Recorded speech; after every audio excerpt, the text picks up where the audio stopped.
कहानी का शीर्षक जोन ऑफ आर्क, अग्नि और ईमान की दास्ता। अंग्रेज सम्राट किंग हेनरी पंचम ने 1415 में एगिनकोर्ट की लड़ाई में फ्रेंच पर विजय हासिल की। हेनरी द्वारा इस जीत ने इंग्लैंड को फ्रांस के एक बड़े हिस्से का मालिक बना दिया।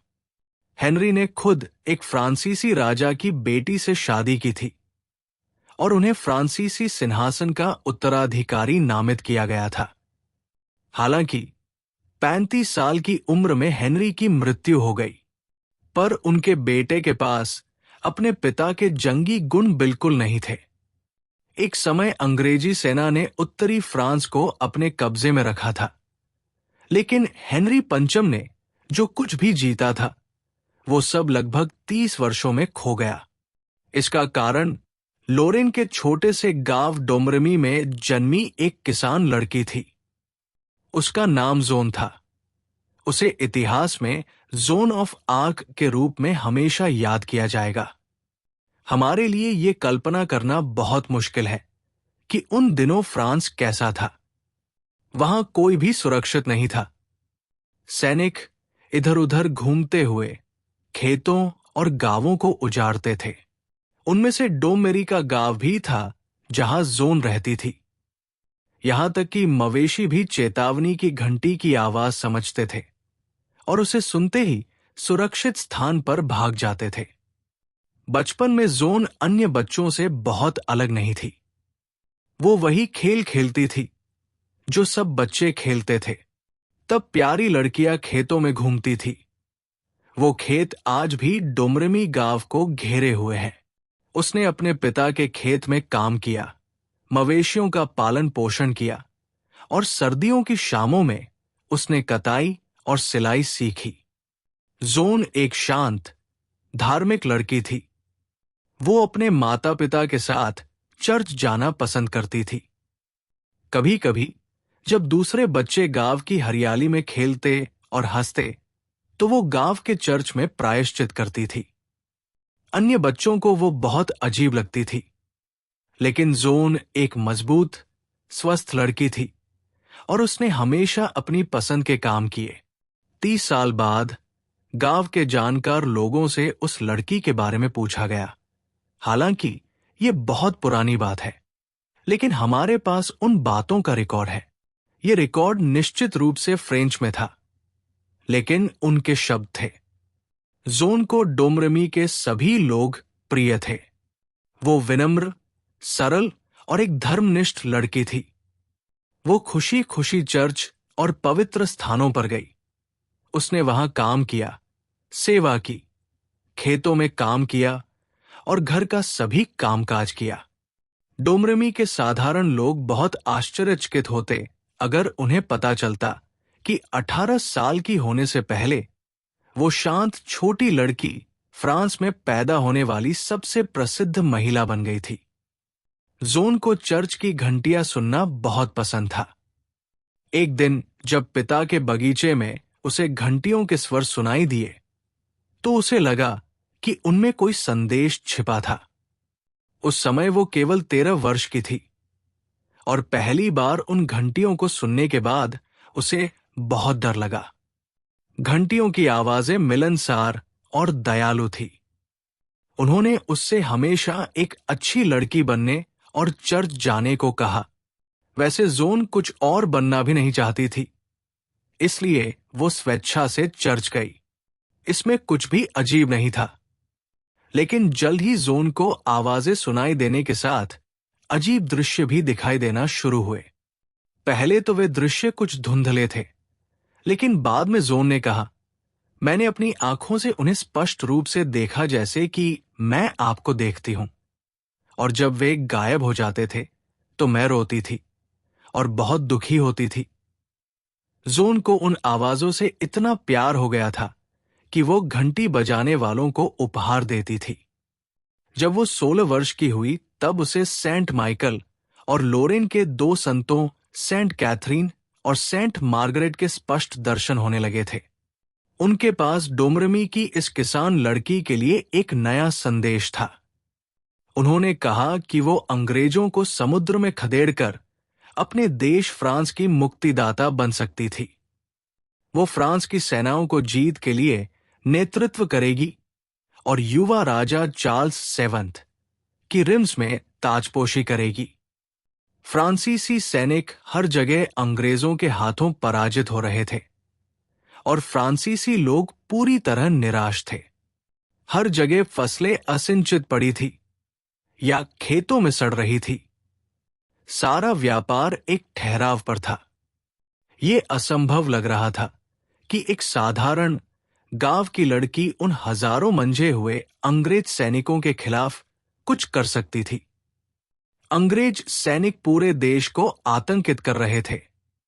पहले तो जोन ने आवाज की बात को मानने से इनकार कर दिया। हालांकि इस प्रकार की एक पुरानी किंवदंती भी थी कि लोरेन की सीमा में जन्मी एक नौकरानी एक दिन फ्रांस को बचाएगी। इस बात की बहुत संभावना है कि जोन ने यह भविष्यवाणी सुनी हो और घंटियों को सुनने के बाद उसने खुद को चुनी हुई नौकरानी के रूप में मानना शुरू कर दिया हो। ऑरलियंस शहर को 10,000 अंग्रेजी सैनिकों ने घेर लिया था। यदि अंग्रेजों ने उसे जीत लिया तो फ्रांस के पूरे दक्षिणी हिस्से में उनके लिए विजय का रास्ता खुला जाएगा। जोन की आवाजों ने उससे ऑरलियंस जाने और शहर को अंग्रेजी सैनिकों से मुक्ति दिलाने को कहा। सबसे पहले वो हैरान और दुखी हुई। अपने मन की व्यथा बताने वो अपने पिता के पास गई, जो डोमरमी गांव के एक प्रमुख व्यक्ति थे। हालांकि वो केवल 16 वर्ष की थी, लेकिन जोन में किसी गांव की लड़की की अच्छी समझदारी थी। लेकिन अपने पिता की नजरों में वो अभी भी एक छोटी बच्ची थी। पिता उस पर हंसे और उन्होंने उसकी बातों को मूर्खतापूर्ण बताया। जोन फिर से मवेशियों को चराने और खेतों में काम करने वापस चली गई, लेकिन वे आवाजें उसे लगातार सुनाई देती रहीं। वो फिर से अपने पिता के पास गई। इस बार पिताजी को बहुत गुस्सा आया। उन्होंने कहा मूर्ख बनने की बजाय वो उसे खुद अपने हाथों से समुद्र में डुबो देंगे। बेशक उन्होंने ऐसा किया नहीं, लेकिन उनका मानना था कि उनकी बेटी जो करना चाहती थी वो मूर्ख था और दुष्ट भी। जोन एक बहुत धार्मिक लड़की थी और वो दृढ़ता से मानती थी कि परमेश्वर आवाजों के माध्यम से उससे बात करते थे। उसने उनको नजरअंदाज नहीं किया। डोमरमी से लगभग 10 या 12 मील की दूरी पर वाउकुलियर्स के चारदीवारी वाले शहर की कमान रॉबर्ट बॉड्रिकॉट नाम के एक फ्रांसीसी रईस ने संभाली थी। जोन ने उसके पास जाने और उससे मदद मांगने की ठानी। वो जानती थी कि उसके पिता कभी भी इसकी अनुमति नहीं देंगे। इसलिए वो अपनी मां के एक रिश्ते के साथ रहने के लिए वैकुलर्स के पास एक गांव में गई। उसने रिश्तेदार को बताया कि उसकी आवाज ने उसे क्या करने का आदेश दिया था। रिश्तेदार को शक था, लेकिन जोन दृढ़ थी और जिद कर रही थी। अंत में वो जोन को डे बॉड्रिकॉट से मिलवाने ले जाने को तैयार रहा। रॉबर्ट डी बॉड्रिकॉट ने शुरू में जोन के साथ कुछ भी करने से इनकार किया। हम इस फ्रांसीसी रईस की हैरत की कल्पना कर सकते हैं जब एक साधारण किसान की लड़की, जो बहुत ही घिसे पिटे लाल ऊनी कपड़े पहने थी, ने उसे बताया कि फ्रांस को बचाने के लिए उसे स्वर्ग भेजा गया था। उन्होंने लैकार्ड से कहा, कान मरोड़कर उसे वापस घर भेज दो, लेकिन जोन पर उसका कोई असर नहीं हुआ। फ्रांसीसी सैनिक हर जगह अंग्रेजों से हार रहे थे। कुछ तो करना ही था। और फिर डे बॉड्रिकॉट को लगने लगा कि शायद जोन की बात में कुछ सच्चाई भी हो। वो अंधविश्वास का काल था। लोग अभी भी चुड़ैलों और स्वर्ग के प्रत्यक्ष संकेतों पर विश्वास करते थे। रॉबर्ट डी बॉड्रिकॉट ने सोचा कि अगर फ्रांसीसी सैनिकों को यह पता चलेगा कि जोन को सच में उनके नेतृत्व के लिए स्वर्ग द्वारा भेजा गया है, तो शायद वो कुछ हिम्मत से लड़े। फ्रांसीसियों ने अभी अभी एक युद्ध हारा था। अंग्रेजों के कैंप में हेरिंग मछलियों की एक बड़ी खेप जा रही थी। फ्रेंच सैनिक उन मछलियों को जाने से रोकने में नाकाम रहे। शहर के अंदर फ्रांसीसी चौकी अकाल से मजबूर होकर आत्मसमर्पण करने को तैयार थी। रॉबर्ट डी बॉड्रिकॉट को फ्रेंच सेना के लिए जोन एक अंतिम उम्मीद लगी। चार्ल्स सेवंथ वैकोलर से 300 मील दूर चिनौन में था। वहां पहुंचने के लिए जोन को अंग्रेजों के कब्जे वाले रास्ते से जाना होगा। वहां बरगंडी के सैनिक भी तैनात थे जो फ्रांस के खिलाफ अंग्रेजों का साथ दे रहे थे। जोन के लिए ये एक बहुत ही खतरनाक यात्रा होगी। जोन 2 युवा फ्रांसीसी महानुभावों के साथ घोड़ों पर बैठी। उसे अंदर से आदमी के कपड़े पहनने की आवाज आई, इसलिए उसने अपने बालों को छोटा किया और एक गहरे रंग का मोटा कोट पहना। रॉबर्ट डी बॉड्रिकॉट ने उसे एक पुरानी तलवार देते हुए कहा, जाओ और जो संभव हो करो। यह वाक्य बहुत उत्साहजनक नहीं था। सर्दी का मौसम था। अंग्रेजी सैनिकों से बचने के लिए पार्टी को छोटे छोटे उपमार्गों से यात्रा की जो सिर्फ पगडंडियां थी। उन्हें 2 नदियां भी पार करनी पड़ी क्योंकि पुलों पर अंग्रेज सैनिक तैनात थे। यात्रा में 11 दिन लगे। अक्सर उन्हें रातें खुले में गुजारनी पड़ी क्योंकि किसी के घर रुकना बहुत खतरनाक होता। बहुत थके हुए वे चिनोन के छोटे शहर में पहुंचे। वहां उन्हें पता चला कि राजा के सामने पेश होना कोई आसान काम नहीं था। जब जोन ऑफ आर्क अपने घोड़े से महल तक चढ़ने के लिए चिनौन में उतरी, तब से वो शहर बहुत कम बदला है। वहां के पुराने मकान और खड़ी टेढ़ी मेढ़ी गलियां वैसी ही हैं जैसे 500 साल पहले उन्हें जोन ने देखा था। महल जो अब एक खंडहर है, तब वियन नदी के ऊपर एक ऊंची चट्टान पर खड़ा था। वियन नदी लॉयर की सहायक नदी है।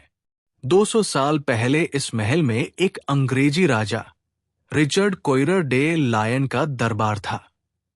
खंडहर में एक कमरे की दीवार पर एक खुदा हुआ पत्थर है जो बताता है कि इस कमरे में कैसे जोन ऑफ आर्क ने पहली बार चार्ल्स 7 से मुलाकात की। चार्ल्स शरीर और दिमाग दोनों से कमजोर था और पूरी तरह से अपने सलाहकारों की दया पर निर्भीत था। पहले तो सलाहकारों ने उसे जोन से मिलने से इनकार कर दिया, लेकिन जब लोगों ने उसके मिशन के बारे में सुना तो उन्हें लगा कि जोन को नजरअंदाज करना खतरनाक होगा। उनमें से किसी ने भी जोन की अंदरूनी आवाजों पर विश्वास नहीं किया। जोन को बदनाम करने के लिए उन्होंने चार्ल्स को एक साधारण दरबारी के रूप में पेश किया और एक अन्य युवक को सिंहासन पर बैठाया। वो एक परीक्षा थी कि जोन की आवाजें सच थी या नहीं। अगर वो सच थी तो जोन असली राजा को जरूर पहचान जाएगी। जोन लंबी यात्रा से थकी थी और अभी भी कोट पहने थी। उसे शानदार दरबार के बीच में लाया गया। उसने दरबार में अमीर कपड़े पहनी महिलाओं पर अचरज किया। दरबारी उसे देखकर हंसे। उन्होंने सोचा कि अब जोन की मूर्खतापूर्ण कहानी खत्म होगी। जो लोग वहां मौजूद थे उनके अनुसार वो किसान लड़की सिंहासन पर युवक को देखकर मुस्कुराई और उसने अपना सिर हिलाए।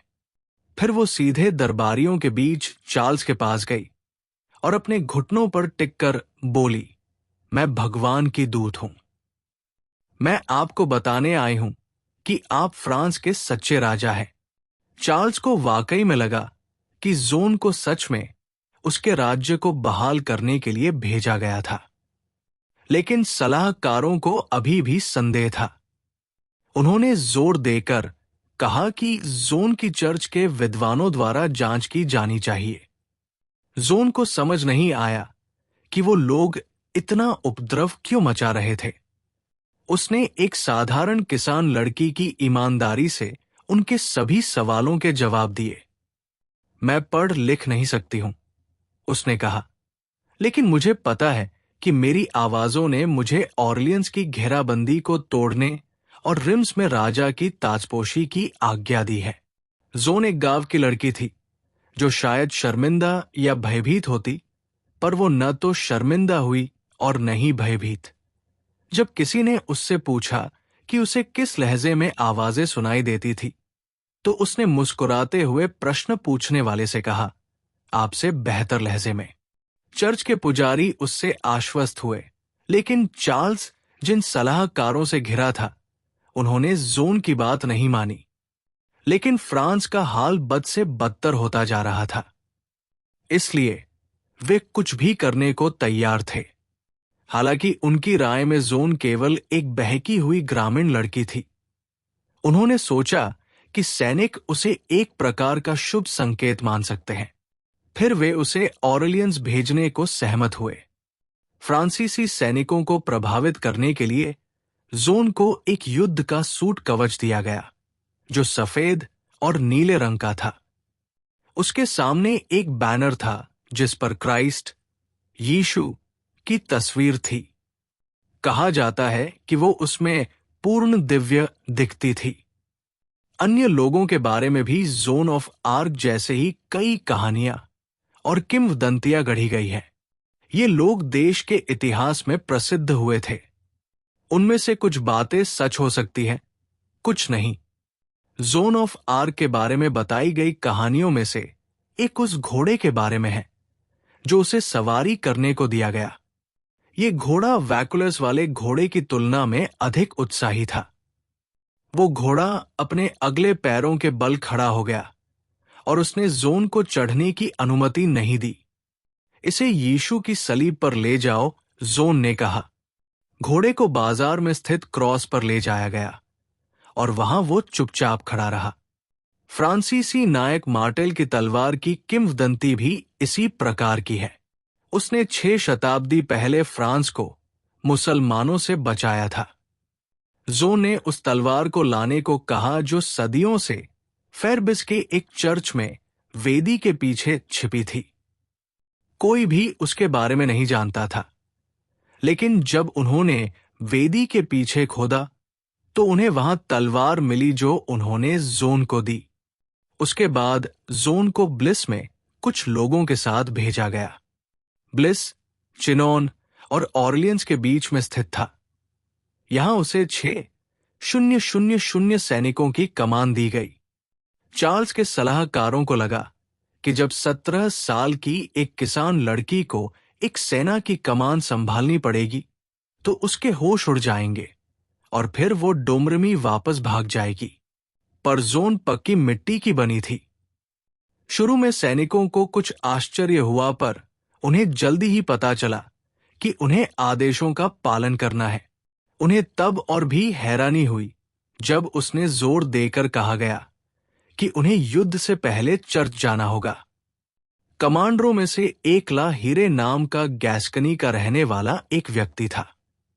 वो एक अच्छा और बहादुर सेनापति था, लेकिन बहुत सारे सैनिकों की तरह वो भी खराब भाषा और गाली गलौज का इस्तेमाल किया। जोन ने उसे वो सब बंद करने का आदेश दिया। वो बहुत हैरान हुआ और उसने आज्ञा का पालन किया। अंग्रेज जोन से बहुत चिढ़े थे। वो जोन को एक चुड़ैल मानते थे जिसने फ्रांसीसी राजा पर जादू टोना चलाया था। उन्हें समझ नहीं आ रहा था कि वे क्या करें। वर्ष 1428 में सभी लोग मानते थे कि चुड़ैलों में नुकसान करने की शक्ति होती थी। शेक्सपियर ने अपने नाटक में जोन का अंग्रेजी पक्ष दर्शाते हुए जोन को फ्रांस की चुड़ैल बुलाया था। ब्लोइस से पहले जोन, जो पढ़ लिख नहीं सकती थी, ने इंग्लैंड के राजा और उनके सेनापतियों को एक पत्र लिखा जिसमें उसने कहा कि उसे ईश्वर ने फ्रांस भेजा था ताकि वहां सही राजा को बहाल कर सके। उसने अंग्रेजों से मांग की कि वे उन सभी फ्रांसीसी शहर को छोड़ दें जिस पर उन्होंने कब्जा किया था। कोई जवाब न मिलने पर जोन सेना के प्रमुखों के साथ ऑरलियंस की ओर बढ़ी। वो ये पता लगाना चाहती थी कि क्या अंग्रेजों ने शहर के चारों ओर बैस्टिल्स नामक मजबूत चौकियां बनाई थी। उसका इरादा अंग्रेजी की निगाह से बचकर अपने सैनिकों के साथ शहर में प्रवेश करने का था। इससे उसकी सेना में 6000 सैनिक जुड़ जाएंगे, जो अंग्रेजों पर हमला करने के लिए पर्याप्त होंगे। जब वो ऑरलियंस पहुंची तो जोन ने पाया कि फ्रांसीसी कमांडरों ने उसे धोखा दिया था। वे अत्यंत गुस्से में थे, क्योंकि अब उनके ऊपर कोई और ऊंचा कमांडर था। वे चाहते थे कि जोन विफल हो, और इसलिए वे उसे लॉयर नदी के दक्षिण में ले गए, जबकि ऑरलियंस उत्तर की ओर था। एक विपरीत हवा ने नदी की धार को पार करना मुश्किल बनाया। फिर अचानक हवा की दिशा बदल गई। इससे अंग्रेजों को और भी लगा कि जोन वाकई में एक चुड़ैल थी, और उसने अपने पक्ष में हवा को बहाने के लिए जादू टोना इस्तेमाल किया था। जोन भूखे सैनिकों के लिए बहुत जरूरी भोजन और हथियार लाई थी। चूंकि सभी सैनिकों के नदी पार करने के लिए पर्याप्त नावें नहीं थी, इसलिए जोन ने ज्यादातर को नीचे एक पुल द्वारा भेजा। उसने खुद नदी को नाव से पार किया। नदी के उस पार भीड़ ने बेहद खुशी से जोन का स्वागत किया। जोन की कहानी उन तक पहले ही पहुंच गई थी, और लोग सुनिश्चित थे कि अब स्वर्ग उनका साथ देगा। जब अंग्रेजी सैनिकों ने चर्च की घंटियों की आवाज और लोगों की जयकार सुनी, तो वे अंधविश्वासी भय से डर गए। अगली सुबह जब नदी पार करके फ्रांसीसी सैनिकों ने शहर में मार्च किया, तो अंग्रेज चुड़ैल से इतने डरे कि उनकी उन्हें रोकने की कोई हिम्मत नहीं हुई। उन दिनों सेनाएं एक दूसरे का आमने सामने मुकाबला करती थी। जोन किसी को मरने नहीं देना चाहती थी। दोनों सेनाओं के बीच नदी थी, इसलिए जोन ने अंग्रेजी कमांडर को वहां से चले जाने को कहा, पर अंग्रेजों ने जोन का मजाक उड़ाया, और फिर वो उदास होकर अपने क्वार्टर में लौट आई। हालांकि उसे लड़ने की बात नापसंद थी, पर जोन अपने किसी भी सैनिक की तरह बहादुर थी। उसने उन्हें बार बार उकसाया, उनसे आग्रह किया और अपनी तलवार लहराई। हालांकि उसके तलवार चलाने की बात का कोई रिकॉर्ड नहीं है। उसे तलवार की जरूरत ही नहीं पड़ी। अंग्रेजी को भगाने के लिए उन मजबूत चौकियों पर आक्रमण करना आवश्यक था, जिनसे अंग्रेजों ने ऑरलियंस को घेरा था। जब जोन आराम कर रही थी, तब फ्रांसीसी कमांडरों ने उनमें से एक चौकी ऑगस्टाइन पर हमला करने के लिए मार्च किया।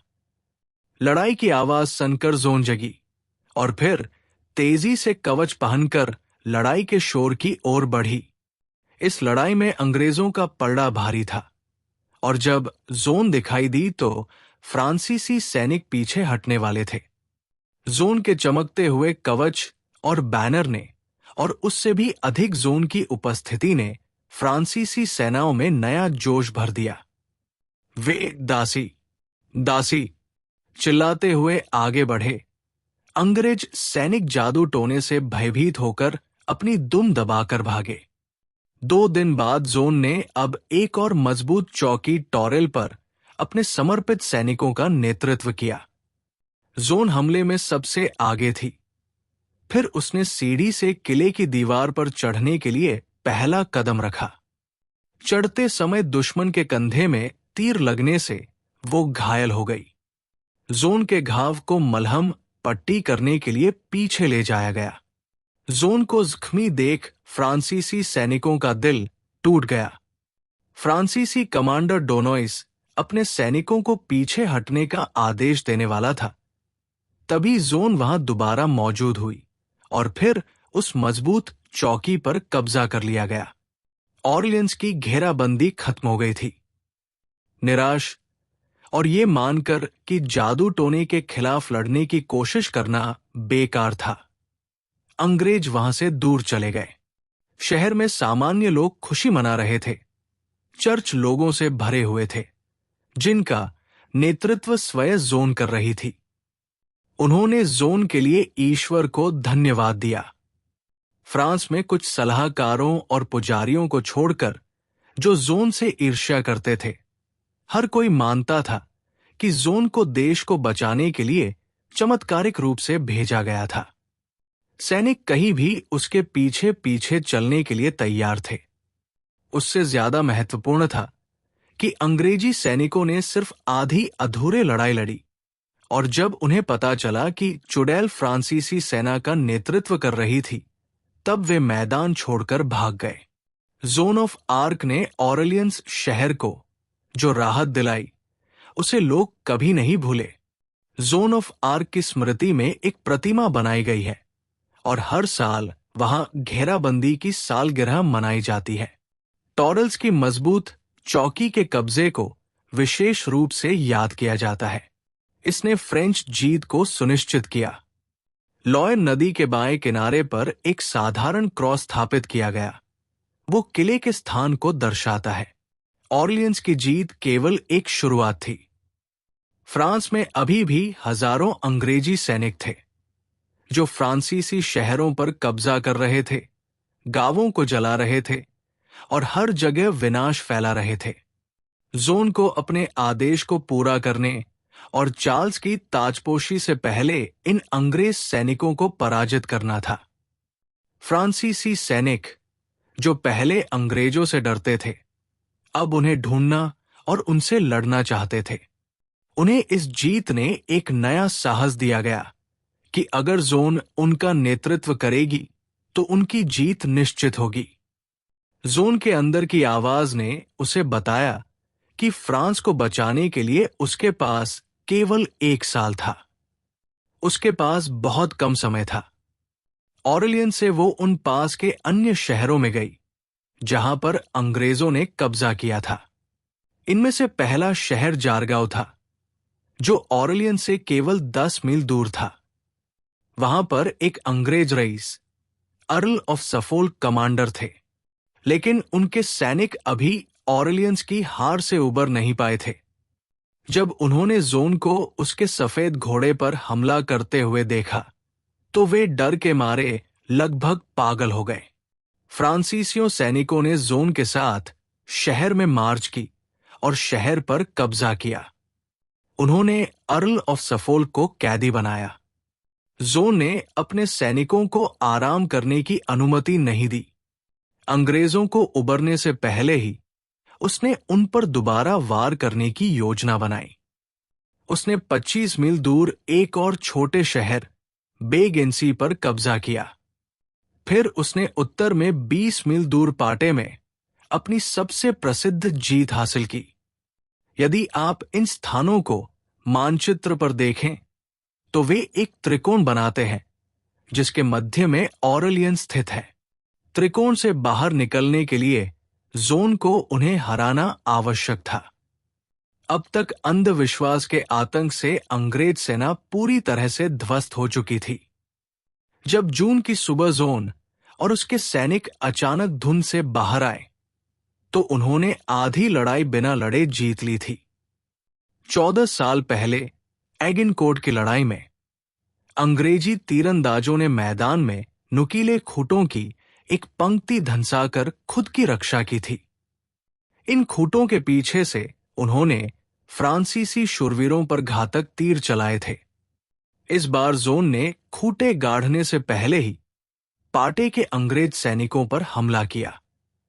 लड़ाई में फ्रांसीसी सेना ने 1/3 अंग्रेजी सैनिकों को मार डाला। बाकी भाग गए या उन्होंने आत्मसमर्पण कर दिया। उनके कमांडर लॉर्ड टैलबोट सहित कई अंग्रेजी शूरवीरों को पकड़ लिया गया।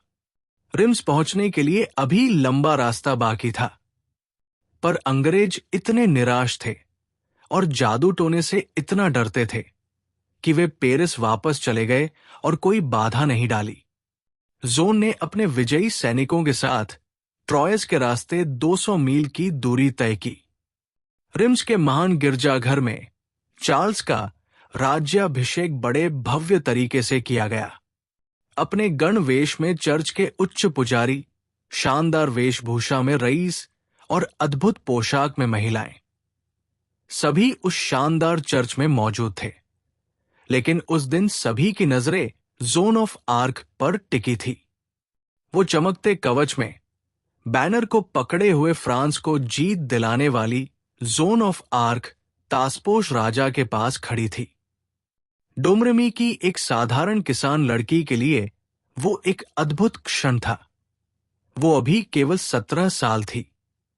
बादशाह के राज्याभिषेक के बाद जोन को लगा कि अब उसका मिशन समाप्त हो गया था। वो अपने गांव लोरेन लौटकर एक साधारण जीवन जीना चाहती थी। भगवान की मंशा अब पूरी हुई। उसने कहा, क्या अब मैं अपने भाइयों और बहनों के पास फिर से वापस जा सकती हूं? लेकिन वैसा हुआ नहीं। फ्रांसीसी सेना के कमांडरों को जोन से ईर्ष्या थी, पर वे जानते थे कि वही जीत के लिए जिम्मेदार थी। फ्रांसीसी सैनिक जोन को बहुत चाहते थे और वे उसके पीछे पीछे कहीं भी जाने को तैयार थे। जोन के आने से पहले केवल कुछ ही अंग्रेज सैनिकों को देखकर सैकड़ों फ्रांसीसी सैनिक मैदान छोड़कर भाग जाते थे। पर अब बाजी पलट गई थी। जोन बेहद बहादुर थी। उसके उदाहरण ने फ्रांसीसी सैनिकों में जोश भरा था और वे बड़ी बहादुरी से लड़े थे। जोन की अलौकिक शक्तियों की कहानियों ने जहां एक और फ्रांसीसी को प्रेरित किया, वही उसने अंधविश्वासी अंग्रेजी के दिलों में आतंक पैदा किया। जोन ने अपनी तलवार और कवच को रिम्स के चर्च में वर्जिन मैरी को समर्पित किया। विजय प्राप्त करने के बाद उसे आवाजें सुनाई देना बंद हो गई थी। बार बार उसने डोमरमी वापस जाने की बात कही, लेकिन हमेशा उसे जाने से रोका गया। जोन बहुत दुखी थी। वो फ्रांस की नायिका थी। सभी आम लोग उससे प्यार करते थे।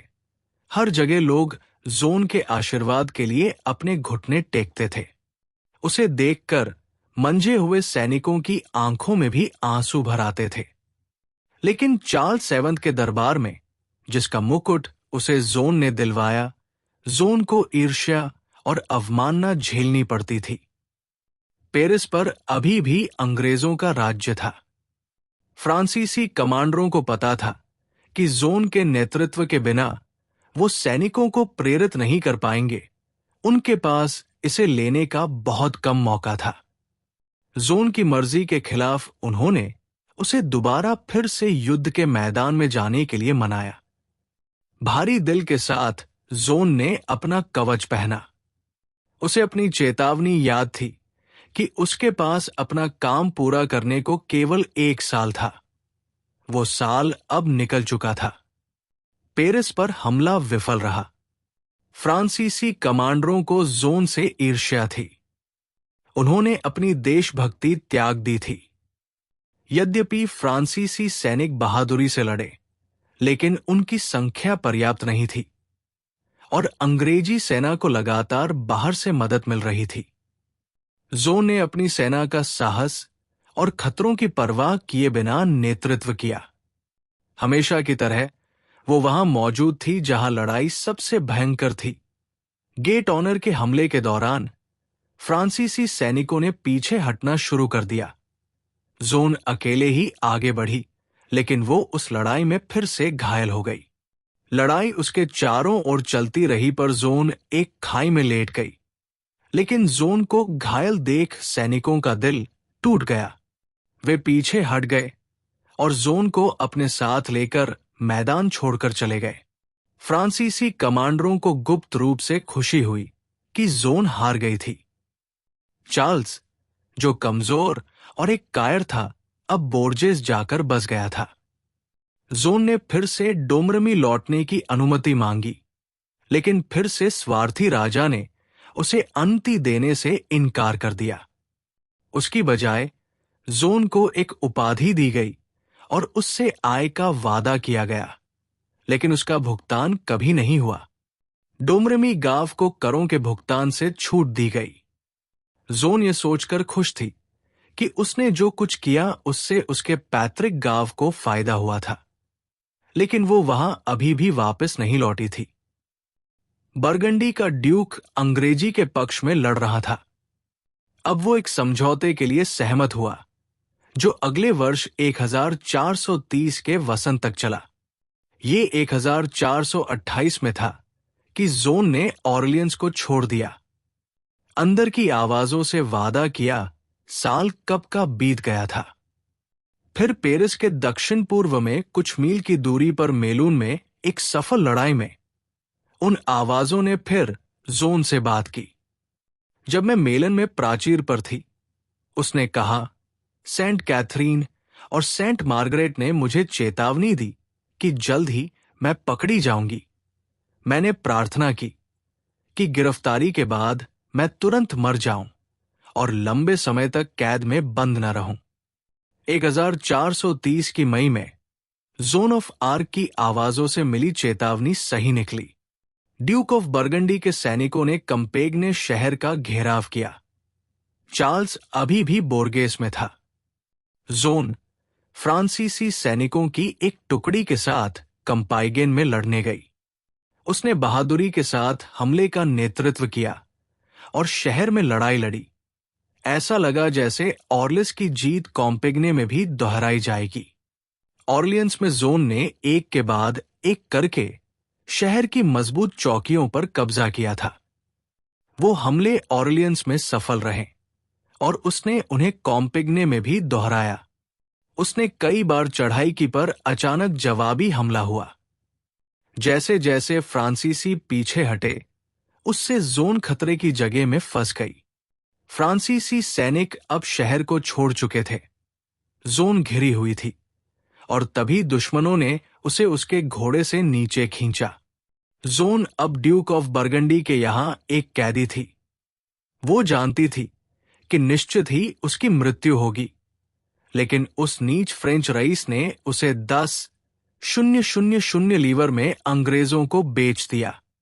फ्रांस के कायर राजा ने उस किसान लड़की की मदद के लिए कुछ नहीं किया। उस लड़की ने फ्रांस को बचाया था और राजा को शाही ताज वापस दिलाया था। अंग्रेज बस जो एक चीज सबसे ज्यादा चाहते थे, वह थी अपने अपमान का बदला। वे जोन को खरीदने के लिए कुछ भी करने को तैयार थे। जोन को पता था कि अगर वो अंग्रेजों के हाथों में पड़ी तो उसकी क्या दुर्गति होगी।